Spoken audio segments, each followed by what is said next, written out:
Welcome to the AJ Review Show, episode 8. 3 films for you this week.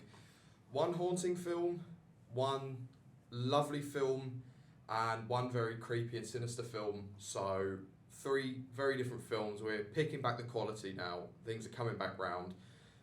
3 actually amazing films. I was incredibly impressed with all 3 of them, and I think you will be as well. And because I forgot to say it last week, the link between 2 of the films was that in both The Amateur and Novocaine, you get 2 relatively normal people who are just trying to get their girls back. Both of the plots of the film are essentially the same. The execution was just vastly different. So let's get straight into it with the first film. Oh, he's back. That's the 4th fucking time he's done that. So you're peeking and probing. Speaking with serious intent to probe. And that first film was Warfare. So to give you a bit of a rundown of what Warfare is all about, it is a true story of a platoon of Navy SEALs during the war in Iraq, and they go to Ramadi and they take over a house to sort of hold down. What they don't realise going in though is that it's an ambush set up by the opposing militia in the country, and they've walked straight into it, and things go wrong incredibly quickly, and the story is all about, can they make it out alive? Can they recover the mission, basically? I was genuinely shook up after watching this film. I don't know how popular this is going to be, but I actually do think it's one of the best war films to date. I do think it deserves to be up there with Saving Private Ryan 1975 for its reality and the way it tells a story. Like I said, it's a true story, and the 2 directors are Alex Garland and Ray Mendoza. So the reason I bring those 2 up is because Ray Mendoza is in the film, so he cast himself in the film. It is directly his story from his time at war, and he's obviously now a veteran. Alex Garland, very interestingly, if you watched Civil War last year, or if you've seen Ex Machina, he directed both of those, so quite a talented director. He also directed Men. I have seen Men, sort of stumbled upon it with my dad and brother. I know exactly what they're thinking right now. I couldn't watch the final scene of the film because it was so grotesque. It's the only piece of cinema I've ever walked out of because I could not finish watching it. There was probably 2 minutes left, but Men is just one of the strangest, weirdest films I've ever seen, but you can see where he's getting his inspiration from, especially in Civil War. Very good film, ending wasn't great, but he is a very good director at directing action, and the fact that they've got a real story from Ray Mendoza is incredible. So, also a fantastic cast. They all have buzz cuts in this, so they all more or less look kind of the same. So you've got Will Poulter, who I spoke about at Death of a Unicorn last week. He plays Eric. Kit Connor, you'd recognise from Rocketman. He's one of the voices in Wild Robot and Ready Player One. He plays Tommy. Cosmo Jarvis is in Shogun and Alto Knights. He plays Elliot Miller. Makes you really annoyed I didn't get to see Alto Knights. That was the latest Robert De Niro mafia film. I wish I'd got to see that. Joseph Quinn is in A Quiet Place, Gladiator 2 and the new Fantastic Four. He plays Sam. From The Quiet Place, day 1, he is the guy that the woman is with basically the whole film long. He's actually a very good actor. Michael Gandolfini. So I was looking through the cast for this. You would also recognise him if you've seen the latest series of Daredevil on Disney. You would recognise him from this. He's like Fisk's apprentice. Michael Gandolfini. He is the son of James Gandolfini. It might not mean a lot to many people, but from the incredibly infamous series Sopranos, who James Gandolfini plays Tony Soprano, the main character in the whole film. This is his son, so yes, unfortunately, we have got a little bit of nepotism again, as I am beginning to notice more and more the more I look into films, but he actually is a very good actor. I have to admit, I've changed my tune towards him now. He's also been in Beau's Afraid, The Many Saints of Newark, and Daredevil, like I already said. Makes sense that he was in The Many Saints of Newark, because The Many Saints of Newark is the prequel film to everything that happens in Sopranos, so it was a good cast for that. And DeFaro Wunatai is Ray Mendoza, so that's who he's cast for his role. It's an incredibly gory film. Like I said, I felt pretty shook up after watching this. I went into the cinema, everyone's dead silent the whole way through, and then everyone trooped out, heads down, silent. No one came out and was like whooping or cheering. Even talking about how good the film was, it was just like, Christ, what have we just watched? It was so heavy, such heavy watching, you know. It's gory, it shows you how ugly war is and how horrible the memory of it must be for him. It doesn't pull at any of its punches. It wants to show you the realities of war. And I feel like a lot of Hollywood-made war films do glorify it slightly. Not glorify it in the way that there's no gore, people still die, it does tell true stories and things like that. But I think some Hollywood films are guilty of glorifying and making things seem nicer than they actually are. If you want to see a very realistic war film, obviously it's not World War II, it is about the war in Iraq. This is a perfect film for you, but do not take it lightly. Like I say, it did shake me up after seeing it. Also, given that none of the cast are soldiers, or I would imagine have any real tactical training, it's incredibly well and realistically choreographed and acted. You get to see a lot of real pain in the film, so as I'm sure you can imagine, things do not go particularly well for the soldiers, and people are getting blown up and shot. The gore in it, like I said, it's not only abundant, but it's very realistic as well. If you have a bit of a thing for blood or guts, I don't know how you're going to get along with this film. If you can stomach it, I do recommend it. If you like war films, this is well up there, honestly. 2 minutes! Where are you guys? Look for the blood and the smoke! Multiple bad guys trying to get to our position. Inbound! Find cover! It's very realistic, and the way that the men act around the casualties and the people who are injured is very realistic, and it's incredibly gripping. The main thing I really noticed about this film is I couldn't, even though I did actually get disturbed by people moving around during the film, I couldn't unlock myself from watching it. The whole way through I was just trance-like state in it, just staring at it. And it was just, it brings you into their world. Unsurprisingly, but also surprisingly I suppose, the film is only an hour and a half. I would have happily watched another 20 minutes. I also thought it could have been 2 hours long, it also could have been an hour long. I really got wrapped up in the pacing of the film. The story doesn't go particularly far.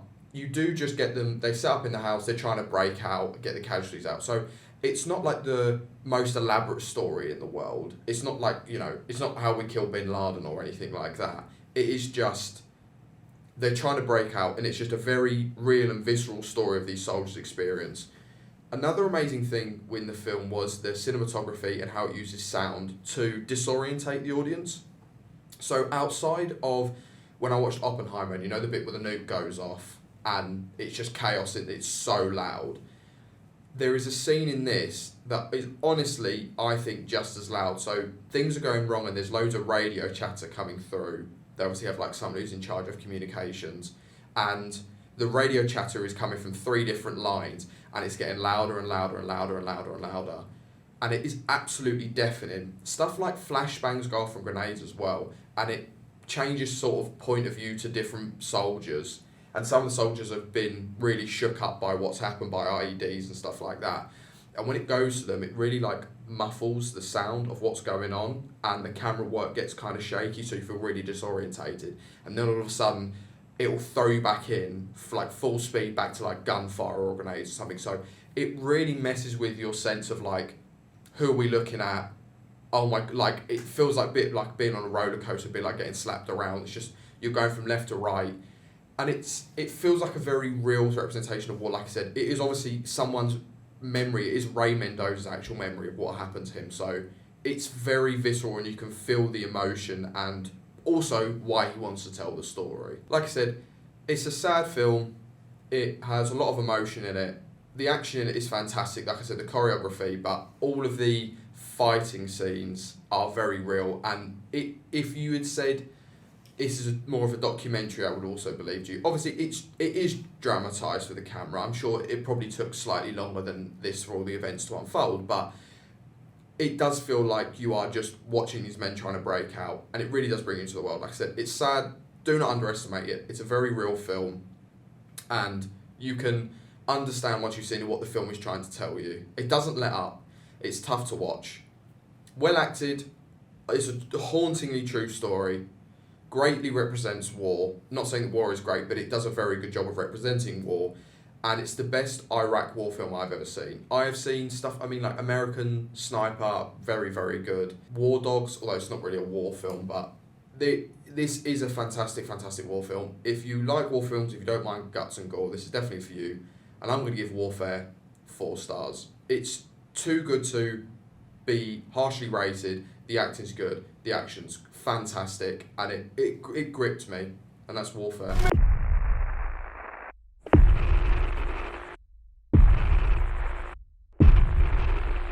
And on to our next film. And that film was Sinners. So the rough idea for the film is there are two brothers. I had tried to figure out what it was going to be about from the trailer, but I kind of got it.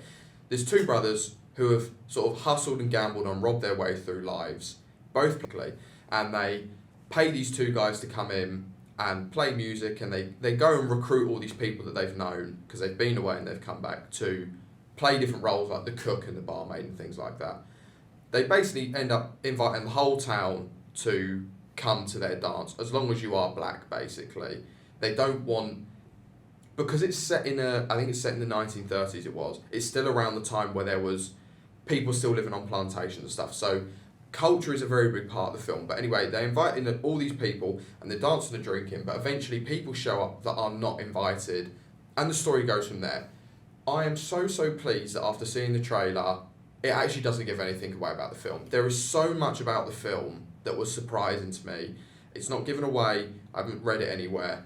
They actually have managed to keep the main plot of the film and where the grit of the film is hidden, which is so rare for films these days, but I'm so pleased with it. I had no idea what was going on until it was actually painted out right in front of me, which was just perfect. So the director, Ryan Coogler, I've spoken about him before, did Creed 3 and Creed 2, Space Jam New Legacy and Black Panther. So he has done other films with Michael B. Jordan. It doesn't surprise me that he managed to get such good performance out of him. They have worked together before and they must know exactly what to expect from their roles now. So Ryan Coogler has done a fantastic job of this. I really like the Creed films. I wasn't huge on Black Panther, and I have to admit I haven't seen the new Space Jam. But the ending of Creed 3 got a lot of backlash. It was, for a boxing film, I'm going off a tangent, but it's going to come back round. The end of Creed 3, for a boxing film, was very cinematic.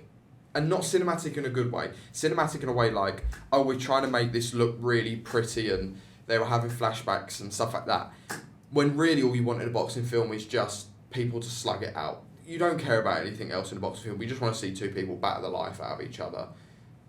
But now, having seen this, I understand what Ryan Coogler was trying to do better in Creed 3, because this film is so well shot and explained, and the cinematography and the sound and everything like that. So, Ryan Coogler, I have to give it to you. I have doubted you in the past, but I actually think he's done a fantastic job with this. So, Michael B. Jordan, like I said, leading the film up, from Creed, Black Panther, and the awful, fantastic 4 film that came out a few years ago. Everyone knows who Michael B. Jordan is, basically, at this point. So I struggled to find who this guy was. Miles Caton, who plays Sammy in the film, I would say, does make up the main cast. He is, he is the main guy in the film. Aside of Michael B. Jordan characters, he is the main guy. So he plays Sammy, and really interestingly, this is the first role he has ever been in. This is his first ever acting role, and for it, he plays a blues musician, and he learns to play the blues. Considering it's his first role, he's absolutely fantastic. We've got this sort of breakout of actors who've never acted before. If you have seen the TV show Severance as well, the young man in that, very talented. So it's great that we get to see some new talent coming through that maybe haven't had the silver spoon experience that a lot of actors have had. Hayley Seinfeld, again very well known these days, Bumblebee, Hawkeye, The Edge of 17, she plays Grace. Omar Benson Miller, you would recognise, I recognise him from 8 Mile, he's also in Get Rich or Die Trying and Ballers, he's Cornbread, which I thought was just a really cool nickname. He's like the brute, he's the doorman of the club eventually. You've got Wunmi Masaku, who is in Loki, Luther, and Damalola, Our Loved Boy. I love to see any time we can give a Luther credit, I will. If you haven't seen it, it's a fantastic BBC drama. Delroy Lindo is in The Five Bloods, which also had Jonathan Majors in, which is just like, it is weird when you start to delve into films how many links you get. Obviously, Jonathan Majors was also in Creed 3. There's a lot of crossover in stuff like this. Jermaine Lawson was in The Woman King, The Batman, and How to Blow Up a Pipeline, and Jack O'Connell I was looking at his face because I could get that I recognise him, but I didn't know where from. He's got a beard in this. He's from Unbroken. Unbroken is a fantastic real story of a man that gets stranded out at sea after his plane gets shot down in the war. He's also an Olympian. Unbroken is a fantastic, fantastic film, one of my favourites. He's also he's been cast in 28 Years Later as well, so I would say someone probably we're going to see a bit more in films now. 28 Days Later is a fantastic film to be in, and I can't wait for it to come out. So Michael B. Jordan is fantastic in both roles. He has to play characters that are very similar but also very opposite. So he plays his two characters, Stack and Smoke. So Stack is very hot-headed. He likes money, but he's also a bit softer. And Smoke is all just business. They play two very contrasting characters. Smoke wears red and Stack wears blue the whole film along. And the fact that they wear blue and red is referenced throughout the whole film. You know, colour in film can tell you a lot more without it actually telling you. Red can also be associated with blood, violence, the devil, evil things. Blue, calmness, if he has a bit more of a straight head, which makes a lot of sense for his character. And the colour is used throughout the film. Some of the shots you can, if you look for it, you can sort of find more meaning and, okay, I think this is going to happen because this shot is coloured red or green or blue or whatever it be. So the colour in the film is utilised really well. It gives you a little bit extra. Triumph for Coogler, like I said, after Creed 3, I think he's done an absolutely fantastic job, and I actually would like to see him do something else like this. There isn't any bad acting, which was a relief, because when you get a cast that's actually quite big and it just focuses on them, a weak performance can often bring down the whole cast. But everyone was very good. And like I said, Miles Caton, it being his first role, he has done a fantastic, fantastic job. It feels a bit like a Tarantino film. They involve a lot of different... It's sort of like a horror, thriller, action. It's like a whole new kind of genre. Something I would love to see more of, especially if it's from Ryan Coogler. It's kind of like Jordan Peele's world, sort of. It's something, if you also said Jordan Peele had made it, you would probably believe it. But it feels very Tarantino inspired. It doesn't tell you the story ABC, it shows you CBA. Well, I can be asked, but haha. They chop the film up in an interesting way and then give it back to you. But it makes it really interesting, and there is so much gore and a lot of jumps. It does feel like it could be a Tarantino film. If you told me he co-wrote or co-directed it, I would have believed you. The film covers a lot of different themes. The ones that I've got written down: race, religion, racism, culture, music, horror, generational trauma, slavery, family values, and different cultures coming together. The fantastic thing about the film is, my problem I had with Black Panther was I found it was a bit too preachy. This film covers so many more different topics, but none of them feel preachy. It doesn't feel like it's getting stuff down your throat. It is there, it's noted, it's shown, it's put a light on, and then they move on. They don't just keep drilling into the same thing over and over again. But all these things combined add to the story. It doesn't, because the story isn't huge, it leads up to them getting their bar, and everything just sort of happens in there. So the story doesn't go a huge distance. It's not taking you across a long journey. So the layers, it has to build layers or you'd lose interest. And even when you think you've pulled back all the layers, there's another one. And when you bring in this many different themes, you get to see so many different angles of the same concept. And it just made the film really, really interesting. It's the most kind of original thriller horror I have seen in a very long time. I don't want to relate it to another film because I don't want to give the game away, but there have been other films that tackle similar horror concepts that were just kind of boring. But this one, it just really wants you to throw you in, and you can sink or swim with it, basically. It is such an interesting combination of ideas that go on in the film. Like a music horror film where they show you so many different points of view and they build on so many relationships as well. It's so interesting to watch. That's the next thing I wanted to talk about. It isn't just Michael B. Jordan. It's not just, this character's this character's actor. You get to see, he knows him this way, and they grew up together, and they worked together, and they had this and they did that. It strings all of the relationships together for you. But it doesn't say I knew you back when, we should do... It's not boringly put together. It's kind of like watching an Avengers Assemble type. He's going around selecting his team of people he wants, but it's not like it's not just put there because they have to explain it. It's explained in a way that makes so much sense you don't question anyone being there by the end. And I wish that more directors and more films would world build and relationship build and give people their character arcs in the way that Ryan Coogler has done this, because it makes for such better watching. Very powerful soundtrack as well. The film is very largely based around what you can hear, obviously to do with the music, but there are a lot of other sounds that are quite freaky. Like I said, there is quite a few jumps in the film. I was very, very impressed with it.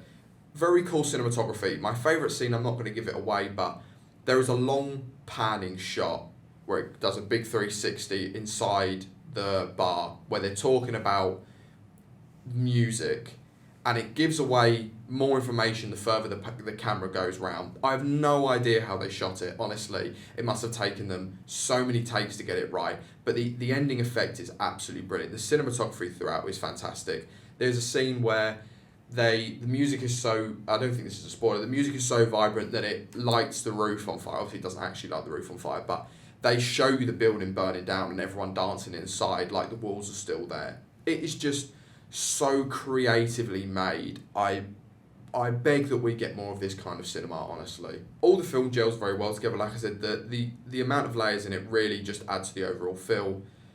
Great ending. Rare for films. Not rare, but sometimes when you watch a film that's good, I have to admit, I was thinking, please don't throw this away at the end. And it doesn't. It gives you something really interesting. If you do get to see it, which I cannot recommend enough, wait till the lights have gone up. Wait around a little bit longer, because it's so worth the payoff.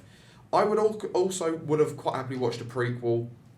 That doesn't really make a lot of sense unless you've seen the film, but there are things in the film that don't get explained that leave you wanting more, which is what a film should do. That is what cinema is about. It's not about giving you all the answers, you know.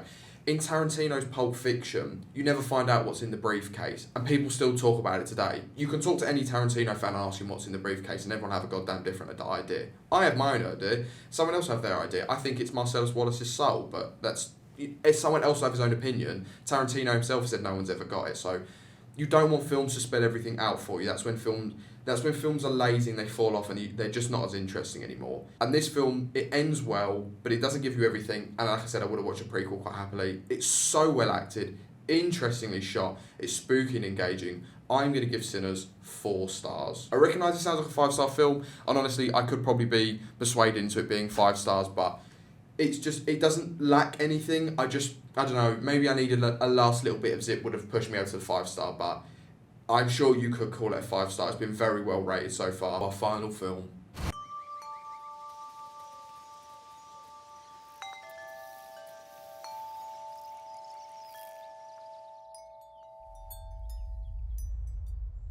And the film you have just seen is Flow.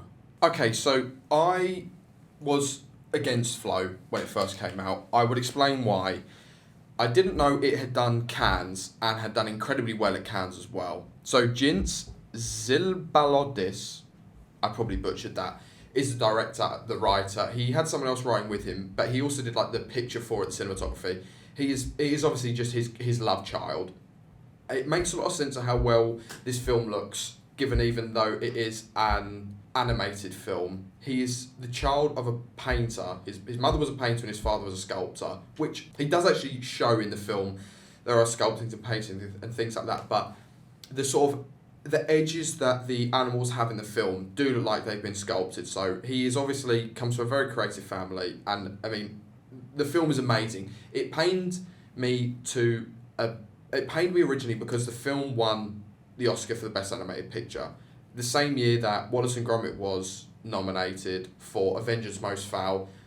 I'm a huge Wallace and Gromit fan, and I really, really wanted to watch it. And I have to admit, my nose was turned up a bit when Flow won instead. I hadn't seen Flow yet, but I really wanted Wallace and Gromit to win.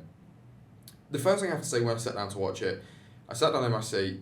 There were so many damn production companies. I think I counted 14 before the film had started. There's one that goes blue as well, and I was like, oh, here we go. And it still wasn't. There was still like 3 more after that. The only other film I've seen like that was Late Night with the Devil, that just seemed to have so many production companies involved in it. I mean, Curzon is involved with it, so I was really surprised, but I suppose if he's never been heard of, I mean, God, he'll probably get all the money he could ever want now that he's won an Oscar with Flow, but it's a lot to start a film off with that many production companies, but I hope he gets all the money he could ever want now, because he very much deserves it. He is a visionary in the creative field, and Disney, Pixar, all the major like motion picture people need to take note of this film.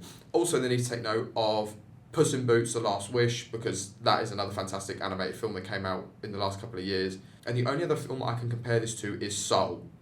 Obviously, it's a Disney film, but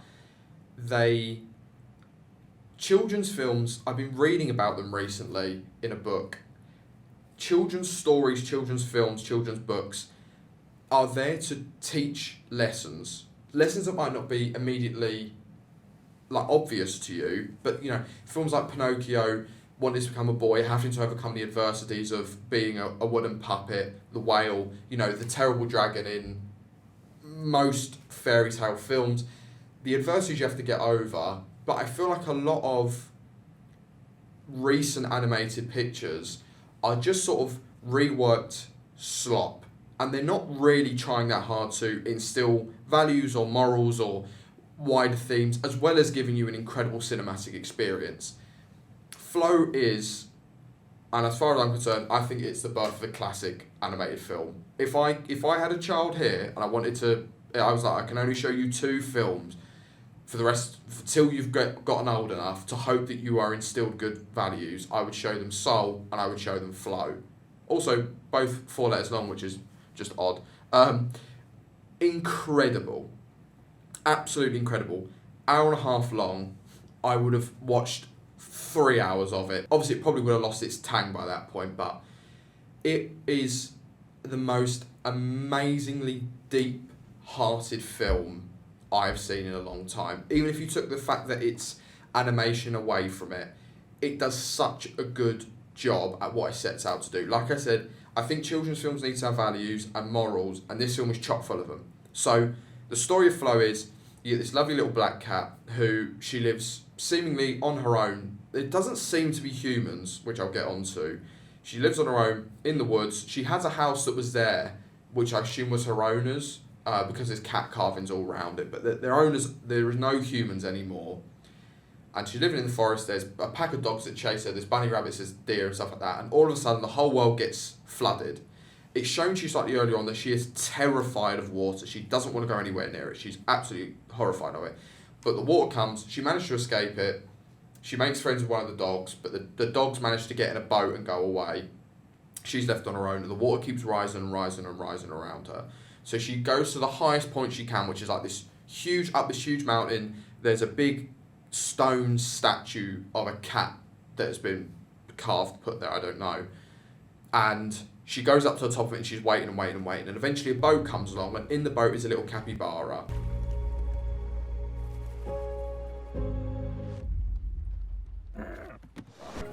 That's as much as I'm going to tell you as far as the story goes. I fell in love with the film. This is one of the rarest things I've ever seen while sitting in a cinema. A lot of the time when you sit and watch a film, there is talking, laughter, people on their phones, whatever. Especially if you go and watch a children's film where there are children present in the screening. If you watch Super Mario, Sonic, things like that, there's children getting up and screaming and running around. Flow had every person in that cinema captivated. Children to adult and everyone in between. Everyone was watching. Honestly, I've never seen such a captivated audience, except maybe during the original run of Skyfall when that came out. People had that captivated. But for a children's film to have people this engrossed in a cinema is so, so rare. And it was wonderful to see. I am no longer annoyed that it won the Oscar. It deserves every single bit of praise it has got and will get in the future. And I sincerely hope this man gets to make more. One of the most interesting things about the film is there is no dialogue, which when I was watching it, and in the first few minutes there isn't dialogue, it dawned on me quickly. I was like, I don't think there is going to be any speech at all, and there isn't. And you're probably thinking to yourself, well, how would you make a film without dialogue? Because I remember when I was very young, I saw a piece of music without any music. It was just a video. It's not like that, because music without music is crap. You have to have something. But they make it work in a way that is just... animals don't talk. Shock. Animals don't talk, hear all about it. Animals don't talk, but they do make noises. A cat meows, a dog barks. A capybara groans? I don't know. It makes a noise. But they don't talk. But you always know what an animal wants. If a dog wants to go for a walk, you know. If it's hungry, you know. If it wants a cuddle, you know. And they dial this up to 1,000 in this film.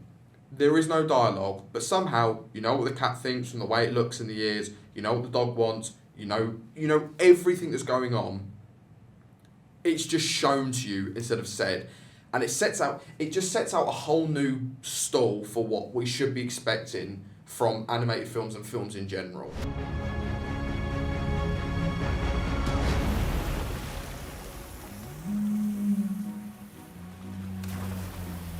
It builds up all the characters through their actions and the noises, like I said. You would understand only if you've seen the film that each character kind of represents a different idea. I don't want to spoil it too much. I have got written down a few things, but there is a heron or a stork in the film who eventually comes along, who steers the boat and gets them to different places, but he's kind of like a guide. If you really think about the film metaphorically, if you take away what is explicitly shown to you, and you think about each character's motivations and what they're doing and everything, everyone kind of represents something different. So the stork represents like guidance and like a guardian angel, sort of. There is a lemur in the film, the capybara, the dog. There are other lemurs as well, but they all represent different things in the film. And it's all shown to you through character development how this could be good, this could be bad, and it teaches you lessons as you're watching the film without you even realising it. It's a wonderful story, it's incredibly moving. There are quite a lot of heart-in-mouth moments. As you can expect in a children's film, they still have to keep the interest of children and people watching it.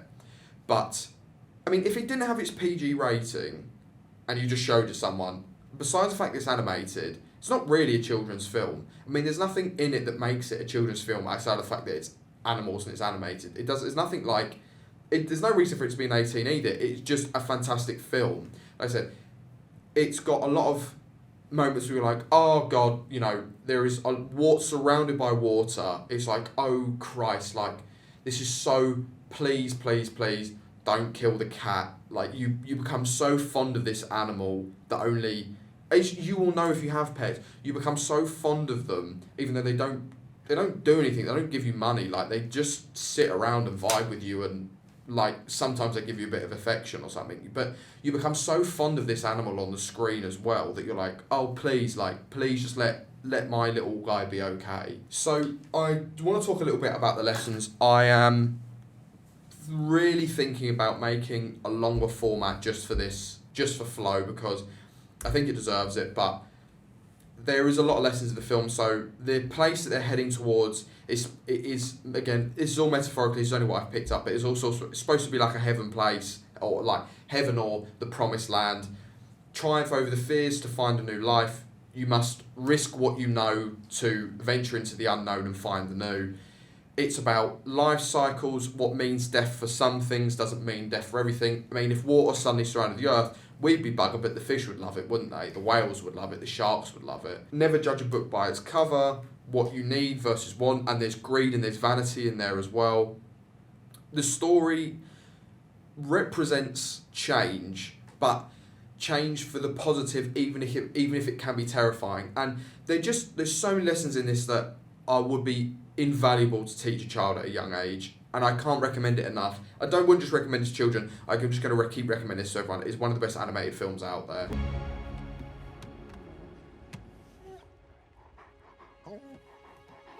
It's similar to Life of Pi. If you've read I've read Life of Pi, but even if you've seen the film, like the tiger, Richard Parker, the monkey, the zebra, they all represent the hyena. Sorry, they all represent different people and characters, motivations, sins, what have you. And it's kind of like that. Don't just, if you watch it, enjoy it, but everything in the film was put there for a reason. Things are not always what they, the lemur, or whatever technicality he is, he's obsessed with gold and like possessions and what he has, and is very upset when he doesn't have them or someone's messing with them. But you can dig into so much more into this film. It's so creatively made. It's incredibly well thought out. It's a good, hearty story. It's not boring. It is animated wonderfully. It took me a few minutes to get used to it, but it's a wonderful, wonderful piece of animation. So creatively made. It's the best children's film I've seen in a very long time. It's the best animated feature. It absolutely deserved to win the Oscar. I'm going to give this film 5 stars. I honestly can't pick fault with it. It does everything that this kind of film wants you to do. I had no idea what it was going to be about going in. Oh, one last thing I do want to say, really weirdly, there's no humans in the film. There are hints that you're humans there because there is carvings, like wooden carvings, and there is a big stone hand and a face and things like that. But there seems to be no humans. I don't know if it's supposed to be a commentary on evolution, if it's supposed to be a commentary on like what we're doing to the planet. I honestly don't know. I haven't had enough time to think about it, but there is so much you can dig up from this film. Flow is fantastic. I cannot sing his praises enough. It was just an amazing, amazing watch and incredibly emotional. 5 stars, and that's Flow.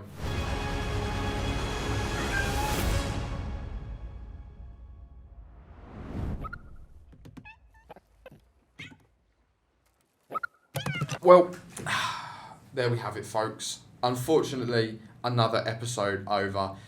Episode 8, crazy that things have reached as far. I say this every week. Thank you so much for watching. I hope you enjoyed the reviews.